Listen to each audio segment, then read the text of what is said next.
Hey, my name is PolishLynx and welcome to Panzer Hearts. A war, actually without a war visual novel. We are continuing the journey through it. Alright, that's the same description as we had before. Got it. Next morning, office complex. Here we are. I feel a bit out of place, as I had a terrible nightmare.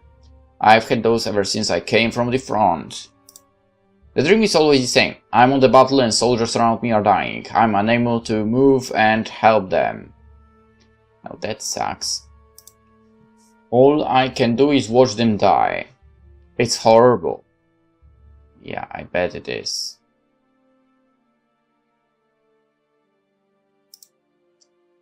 I need to shake off and concentrate. I'm sure it will get better over time.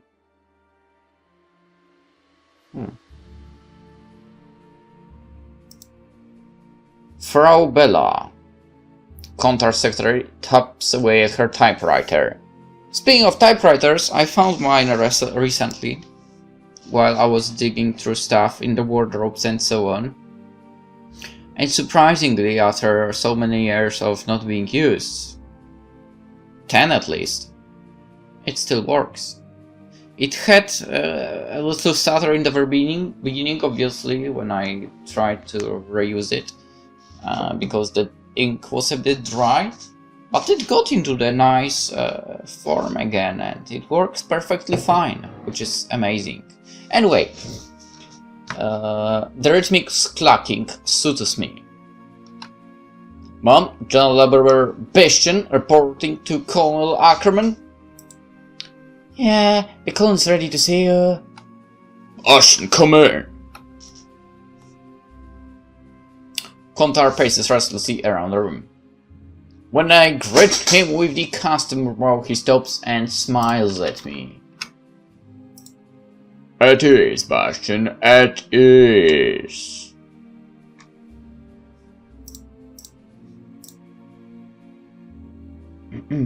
I was informed you made your first... sorry. I mean, god damn it, sorry, I looked at unlisted. Alright, never mind. I was informed you made your first assembly work with the polystyrol pieces yesterday. I'm concentrating on the game right now, okay? Holly. I heard you did a fine job. Yes, sir! Don't be so formal, Bastian. Ease up. Today you will have a new task. You are to report to the same assembly hall as yesterday. You will be shown how the real equipment is assembled. I'm happy to hear that, sir. Contar points at the painting of the Emperor on the wall. Yeah, the one on the right, the creepy one.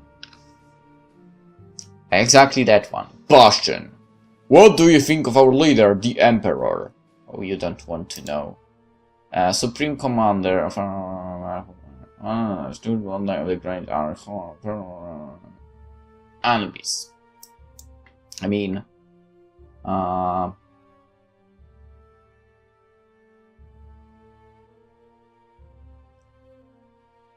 her.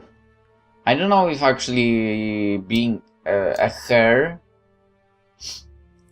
to the bloodline of the blah blah blah is what he's asking for, to be honest. I think he's asking what he's doing right now. So let's go. First option.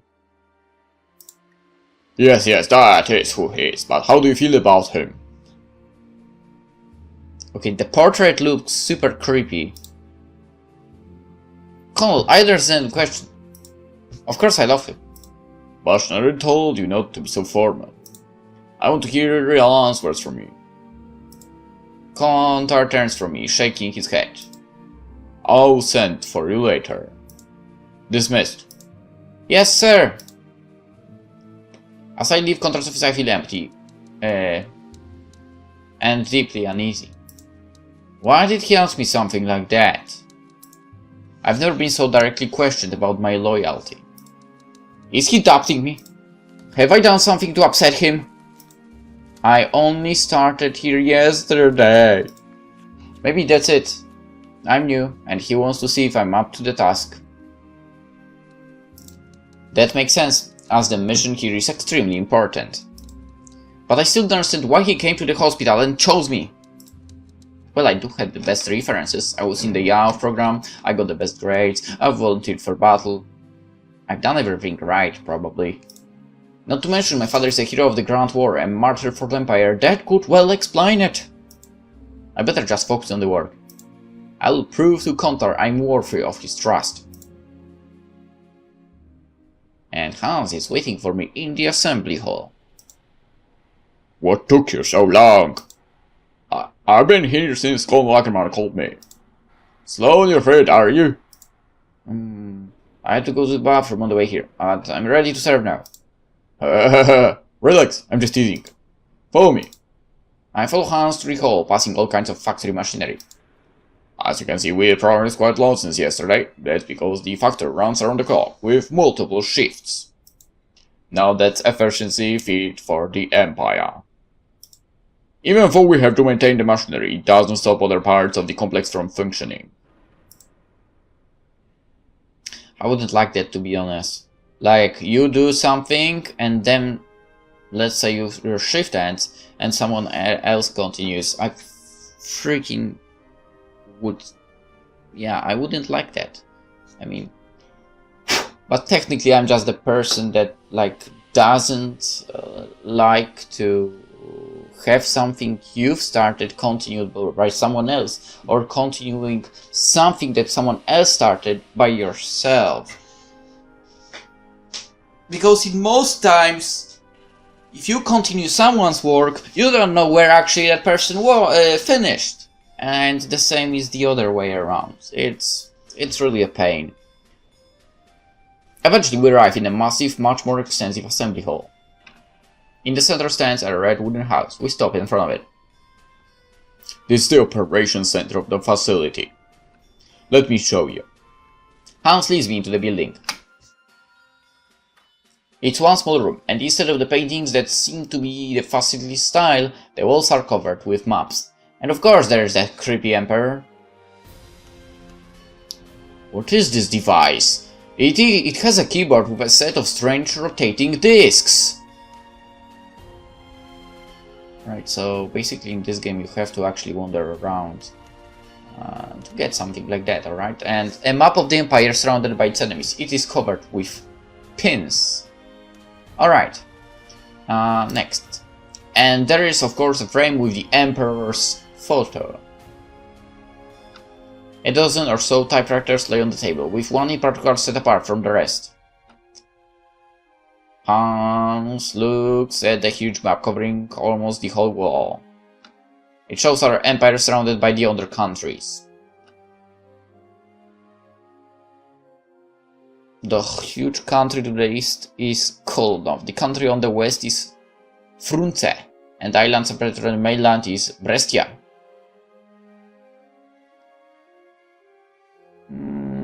Technically, I think Frunze could be taken. If you tried. Frunze. In between the Empire and Koldov, there is Pesteleia. Alright, so I'm assuming it's here. A country mold for the centuries by its large neighbors. Wow, sounds like my country. Whenever there's a conflict, it seems Pesteleia gets beaten up by everyone. Yeah, it is how it is. But then, we return, stronger! After the Grand War, Pesteleia was independent for a short time. After our successful invasion in the beginning of this summer, it now wholly belongs to the Empire. That sucks. Yes, your great empire is surrounded by its enemies. Koldov, Frunze, Brescia. Yeah, I've seen maps before. No need to be smart ass. You haven't seen this map before. It's lists all facilities like ours throughout the Empire. Together our factories make up the Circuit of Victory. I'm an engineer, so I love that name. It's vital this circuit keeps going even if a component malfunctions. So what kind of circuit would you say this is? Series or parallel. Okay, parallel, no. Serious?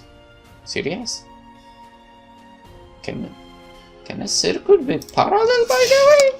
Parallel circuit.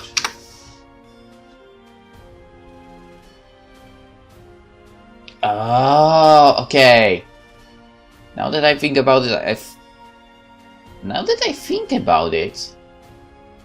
I think I had the same problem in the demo. Alright, series and parallel circuit. I mean, I had this on physics and so on. Series, I think. Or maybe I did not think. Serious? Interesting. So you think it's better if, should one component malfunction, the whole circuit stops working? Fuck. Begin to doubt your faith in the final victory, or maybe just your knowledge of electronics. I honestly don't remember.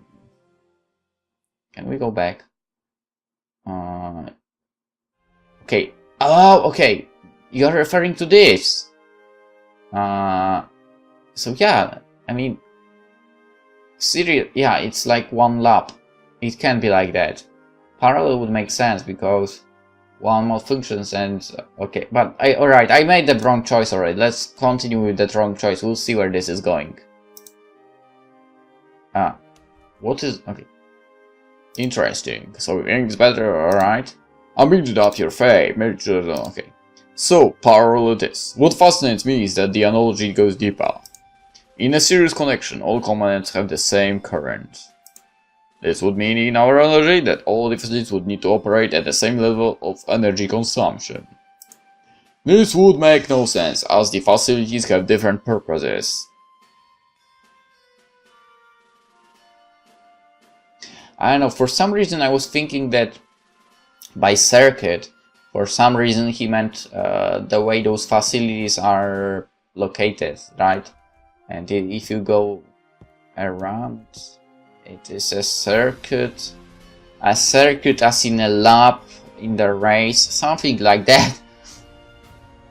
Alright, that's dumb logic, I know, whatever. This would make no sense, as the facilities have different purposes.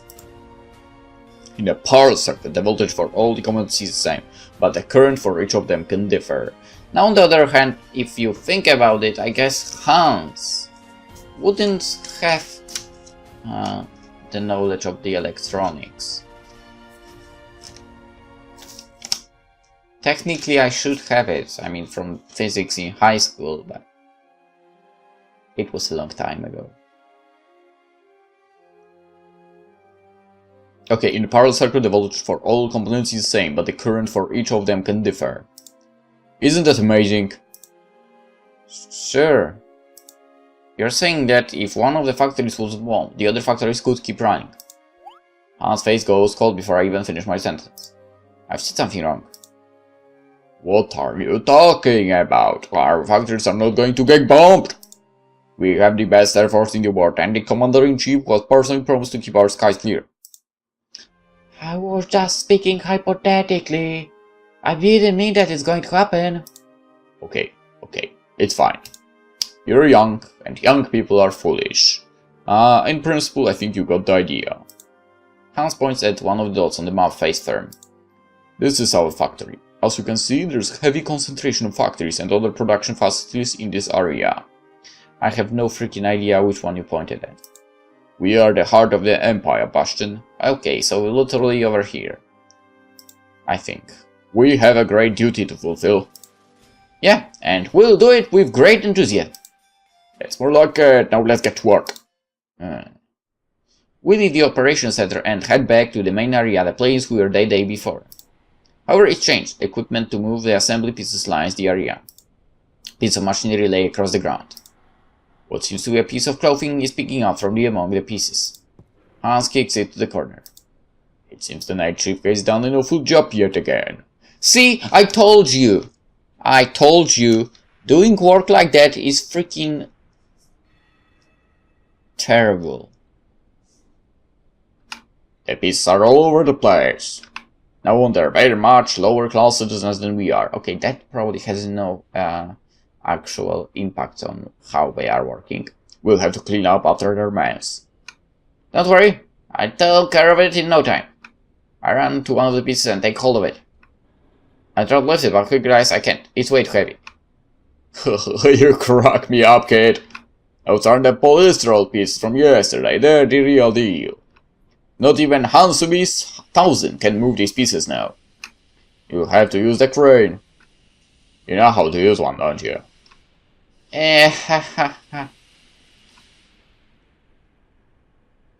Okay, I'll show you.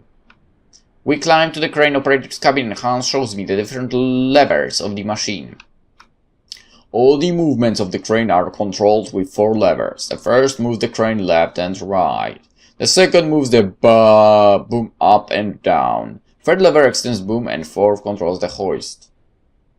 Okay, left, right, down, up, boom, control, hoist. Got it. I think. In just a couple of minutes I get a hold of how to operate the huge machine. It seems you got the knack of it. I will let you move the pieces now. Yes, sir. I try to act cool, but I feel super nervous. I didn't expect to get to real action this quickly. But here goes. Wait, I'm supposed to assemble it? Alright, so this goes here, obviously. You go here, obviously. You go here, obviously. Engine goes here. And you are painted without any colors at all. What's this? Oh, okay. Oh, okay. Got it. Ready. Well done, Bastian. Get down from there and come marvel at your achievement. A small tank stands in front of us. It's not particularly impressive. The design is so light it's probably only used as infantry support or reconnaissance. A picture of fierce Anubis is painted on the side armor to protect the crew. We call her the Spitz. You fools forgot to tighten the caterpillar tracks this time!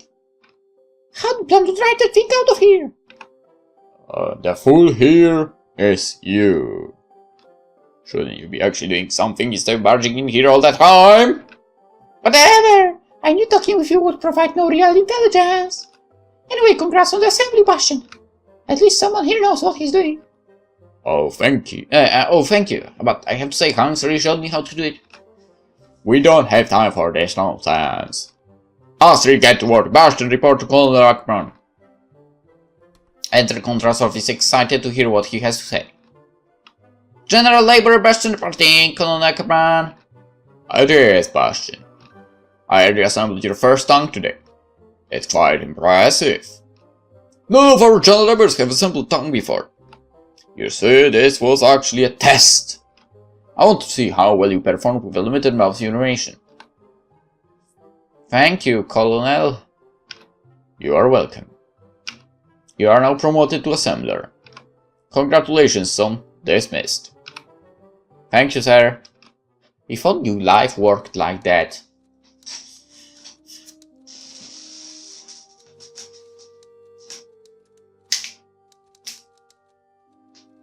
As I leave Contral's office, I spot a young woman sitting in the receptionist chair. She's looking at her nails intently. Her voluminous hair flows down her shoulders, and she's boasting a luscious outfit. She could have walked right off a Youth magazine cover. She stands and walks toward me. Upon her passing me, we lock gazes.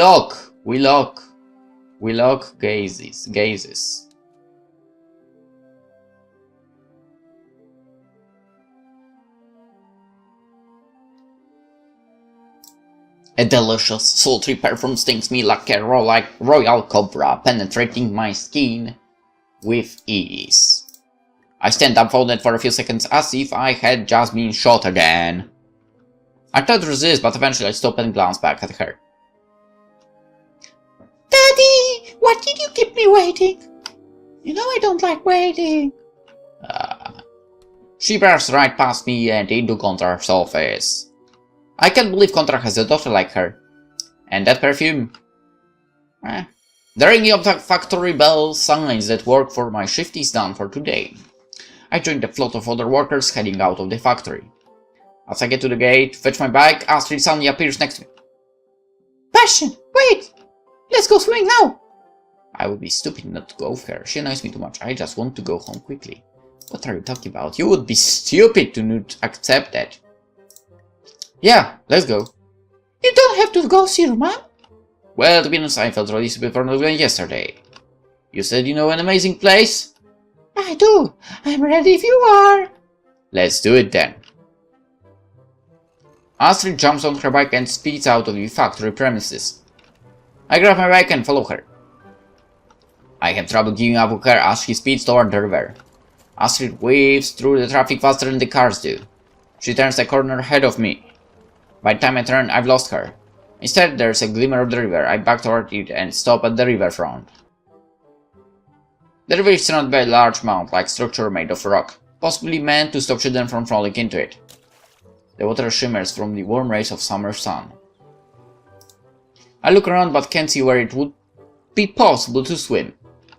Astrid is nowhere to be found. I hear a whistle to my right. Astrid has climbed onto a strip of rocks beside the river. Bastian, come here! Use the rocks as footholds! Okay, can you see that little ledge over there? A small pier-like formation sits barely even visible down where the structure meets the river. A large tree growing through the rocks completely hides it. I can see it. Seems pretty difficult to get down there for. Don't worry, just follow me. We climb down the side of the river using rocks as footholds. It's amazing how fast Astrid can move. I have to take time to place my feet in stable positions, but Astrid moves very naturally. She must have made this climb countless times. After an exhausting few minutes, we finally arrive at the ledge. Last one, the water is around the neck! As soon as we reach the ledge, Astrid rips off her clothes. I turn away, red-faced. I've never seen a girl naked. Poor you, poor you. At least not after I became a man. What? Astrid doesn't seem to be bothered at all. Then there's a splash. I take off my shirt and pants. With only my underwear, I jump into the water and swim after Astrid. When I reach Astrid, I splash away for water with her weight. She grins devilishly, then slaps water straight in my face. For a brief second, the sunlight and water distort my vision. I squint at her. Her face is scrunched up, trying not to laugh at me, but her face is so weird I start laughing at her, then she bursts into a fit of giggles. Her laugh is nice, fearless, genuine, but at the same time it's an opening. I splash her again, catching her unaware. Judging from the look on her face, the battle's far from over.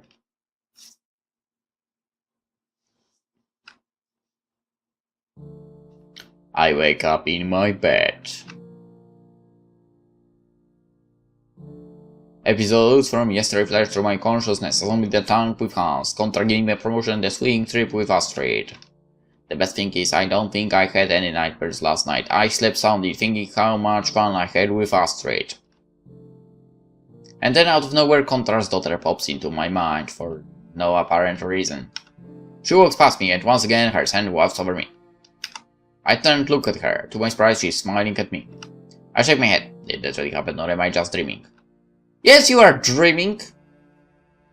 I lay awake for quite some time, confused. My hands raise the scars on my chest and stomach. They are rough, so distinct from the softness of the skin around them. I was on the battlefront for such short time, but these scars will remain on my body forever. It is miraculous they look and feel so rough, but don't cause me any discomfort. Only rarely do I get a short sting of pain, which I think happens more in my head than in my body. Quiet sounds of steps float in from the kitchen. Mom must be awake. I turn toward the door and sigh. There's a weird feeling in my chest, but I can't quite parse it. The common sounds of the household. Am I happy to hear them or not? I realize I have been idling in my thoughts for a long time. I quickly get up and put on my clothes. I enter the kitchen and find Mom there. She's sitting in front of the kitchen table. It's set for two, but the plates are empty. She's holding something in her hand. Good morning, Mom. Yeah, good morning, Bastian. Is there any breakfast?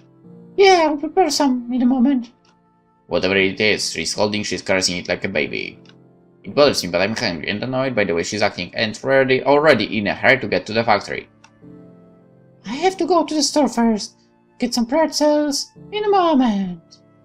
Mom, I need to go to work. Try to eat something. Yeah, in a moment. I leave her sitting at the table, mumbling herself as I feel an urge to distance myself from the ever-widening gap that's growing between her and reality. I bike through the city, shivering slightly in the early morning chill. People and cars blur by, all in their own rush to get to work.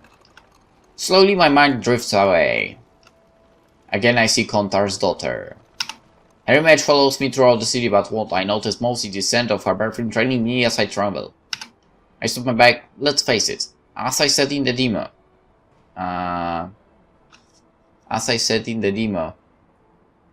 Definitely, it's Astrid, who is the girl I'm after. Okay, that's right. I stop my bike and didn't have the second. It is her fragrance or just her. It is driving me crazy. I start pedaling again and she jumps on the back of my bike. Dude, you have some imagination. Why can't I forget her?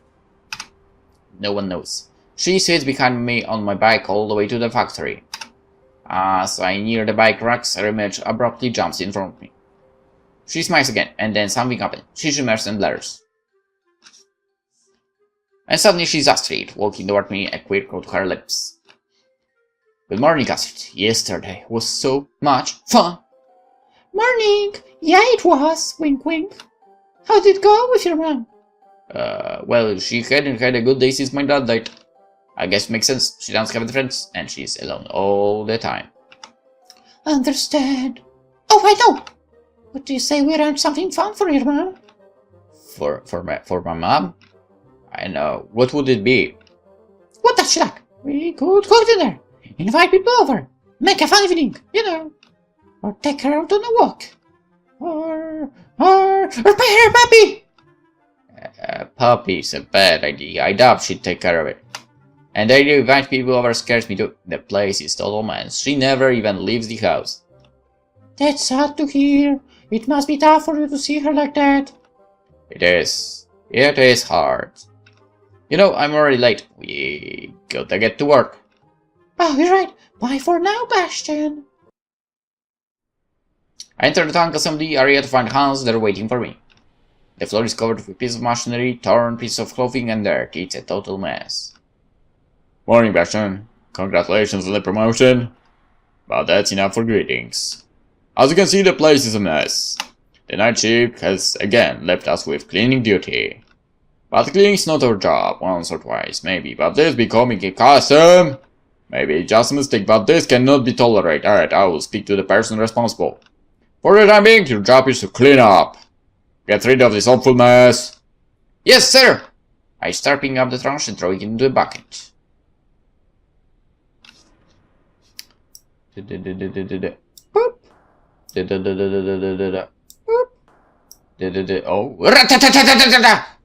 Boop. Oh. Boop. Boop. Boop.